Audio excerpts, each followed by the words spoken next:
Hallelujah. യേശുവേ നന്ദി, യേശുവേ ആരാധന.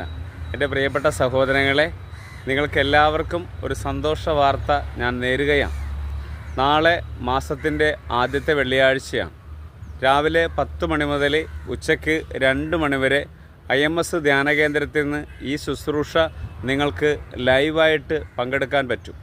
അതിന് നിങ്ങൾ ചെയ്യേണ്ടത് ദാനിയൽ മിഷൻ മിനിസ്ട്രിയുടെ യൂട്യൂബ് ചാനൽ സബ്സ്ക്രൈബ് ചെയ്ത് ആ ചാനലിൽ വഴി നിങ്ങൾക്ക് ഈ ശുശ്രൂഷ ലൈവായിട്ട് പങ്കെടുക്കാൻ പറ്റും. കുരിശിൻ്റെ വഴിയും കുർബാനയും വചനപ്രഘോഷണവും ആരാധനയും എല്ലാ ശുശ്രൂഷകളിലും നിങ്ങൾക്ക് പങ്കെടുക്കാൻ പറ്റും. അതുകൊണ്ട് നാളെ കൃത്യം 10 മണി മുതൽ ഉച്ചയ്ക്ക് 2 മണി വരെ IMS ധ്യാന കേന്ദ്രത്തിൽ നിന്ന് ബഹുമാനപ്പെട്ട ജോഷി അച്ഛൻ്റെ ആത്മീയ നേതൃത്വത്തിൽ നടക്കുന്ന ഈ ശുശ്രൂഷകളിലേക്ക് നിങ്ങളെല്ലാവരെയും സ്നേഹപൂർവ്വം ഞാൻ സ്വാഗതം ചെയ്യുന്നു. കൂടെ ഞാനും ഉണ്ടായിരിക്കും. അപ്പോൾ ഈ ശുശ്രൂഷയിലേക്ക് നിങ്ങൾ പങ്കെടുക്കുക. ലൈവായിട്ട് നിങ്ങൾക്ക് പങ്കെടുക്കാം. Daniel mission ministry. ആമേൻ.